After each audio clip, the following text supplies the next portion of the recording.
So it's 1:30 in the morning and I cannot sleep, and there's peace and quiet in my house, which is usually pretty rare for this house. So I decided I would make this video now, being that I just had my doctor's appointment earlier today as well. I've had my results since Saturday, but I hadn't spoken to my doctor yet, so there was no point in me making a video without going to my doctor first. So what the results say is that there's still a 4 centimeter scar tissue in my chest, basically twice the size of this thing, so it's not that big. And there's some inflammation there, but that's because I got my PET scan too soon. And that is because my insurance is dumb. That's what it boils down to. They had initially denied my PET. When we called them, they said they never denied my PET. But my doctor today told me in order to get it approved, she had to do a peer-to-peer. So she had to call the insurance and basically try to convince them why I needed this PET. So the mistake they made is that they only approved it for a certain time window. And my doctor said it was basically pointless trying to call them again and get it approved for 2 weeks from that date. So we did it anyway last week. But I should have been getting it next week because according to my chemo protocol, you're supposed to scan the patient 6 to 8 weeks after their last chemo dose. I got scanned 4 weeks after my last chemo dose. So 2 to 4 weeks early, depending on what you want to follow. So the reason why they want you scanned 6 to 8 weeks as opposed to sooner is because they don't want to catch any inflammation or any, bodily reactions to the chemo still happening in your body. So obviously that's what's still happening to me. But an SUV of 5, because the uptake of my scar tissue now was a 5, and that's really low. Initially it was a 20. So it's nothing really. In my first PET scan, I wasn't on any ovarian suppression or anything, and I think I've mentioned this before. There was a spot that lit up in my ovary, and that was just, physiological activities, what they call it, basically, ovulation and all that. And my ovary had lit up at 6.7, and it was normal. It didn't light up this time because nothing's going on there now. So a 5 is nothing meaningful. Unless, of course, it's not sustained unless it keeps increasing. Then something's wrong, which is why I'm going to have a repeat PET in 6 weeks, which is really dumb because insurance companies do this to save money, but in the end, I'm only costing them more because of their stupidity, I have to be rescanned in 6 weeks. Not only is this causing me anxiety, it's also costing them money, which is what they're trying to avoid, but counterproductive. Anywho, my doctor thinks it's inflammation because I got scanned too soon, the uptake is really low, and it's uniformly spread across the scar. She had side to side my first PET and the PET I had last week to compare. Boy, the difference is striking. At first it was this big thing. I don't even know how it fit in my chest. It was this huge right here, and it was halfway across my back. It was 12 centimeters across the back. It was huge, and it was lighting up so bright. It was literally like a light bulb in the middle of the room bright. It was so bad. I was running at the gym with that thing in my chest. I don't know how that was happening, but so I had that thing there, and she showed me last week's scan to compare, and the way it was lighting up is so different.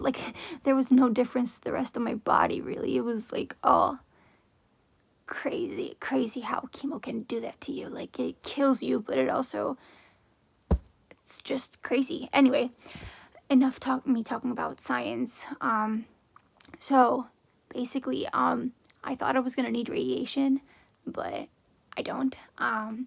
What we're gonna do is I'm just gonna basically sit here, look pretty for 6 more weeks, and I'm gonna get rescanned, if the uptake stays the same or decreases, which is like 95% case scenario, then I'm good to go and do whatever with my life. Come back in 6 months to get rescanned, back in 3 months to do blood work. If the uptake increases, we're looking at either radiation or different kind of chemo, but that's like, I'm not even thinking about that, and that was like barely even touched upon because it's so unlikely to happen. And I shouldn't have said that because I'm such a big jinxer that, not that I said that I jinxed it, but knock on wood, that's not gonna happen.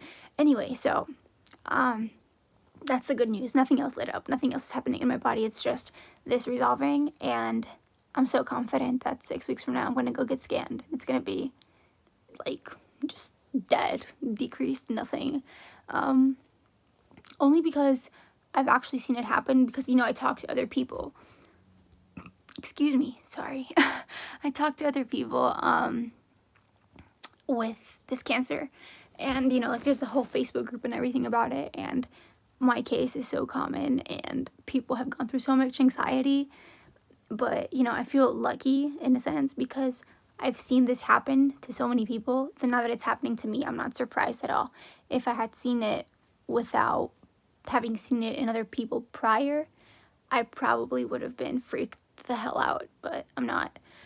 So I am really happy because I thought, this was all gonna basically go to shit, and I'm not gonna lie, I did have doubts like that, but I didn't. It's all great, and magically from last week I've grown eyebrows. I don't have any hair anywhere else. Well, I have some eyelashes. I have eyebrows. I have this annoying fuzz on my head. I'm like a sheep. It's so bad. Waiting for hair. So I'm gonna see my doctor next at the end of June. I was supposed to go to Ireland June 1st. I'm obviously not going. I have to go at some point, probably after next scan. I'm relieved I'm not getting scans every 3 months like I thought. It's going to be every 6 months. And as soon as the next scan comes clear, report comes out too. So I'm excited for that. So yeah, at least no more, unnecessary radiation by the extra scans. If the next scan comes clear too, I'm going to be so happy. Yeah, what else? Oh yeah. I think I had mentioned here how I didn't do my 6th chemo in the hospital because they didn't want me to catch COVID. Well, my doctor told me today that everyone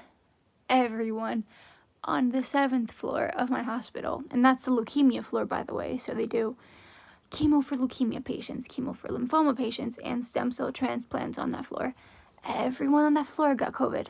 Everyone. And that's why they didn't want to bring me in, because it was so bad at that point that they couldn't contain it, and they couldn't basically guarantee my safety in the hospital. And when I heard that, that was so scary. One of the nurses in that hospital knew my cousin. The world is so small. But she knew my cousin, and, she was young. She was only 2 years older than me. And most of the nurses are really young, so it got me so worried because, you're most vulnerable. And I don't want to say least vulnerable because really you never know with this thing, but yeah, people who could carry it or not know they have it, and the people who really cannot afford to have it are being put in the same place. And they all got it, and I just hope no one died or will die because of it now, because it's honestly so freaking unfair. But then you're going to tell me life isn't fair, and I'm going to tell you, yeah, you're right. But I digress. Anyway, so yeah, my blood work came out great. I'm not even in a low white blood cell count, and I thought I would be. It's only been a month since my last chemo, but apparently my bone marrow was good as hell. So yeah, my white blood count it's normal, but it's not obviously the low side of normal, but it's in normal range, which is good. My hemoglobin is right through the roof, so it's good. I'm not anemic anymore, which, I think you can tell I'm full of energy. I'm not as tired as I used to be.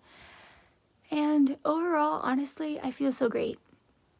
They're going to try to do a biopsy if it's possible, just to, be 100% sure it's all just dead. But either way, I'm just having PET scan in 6 weeks.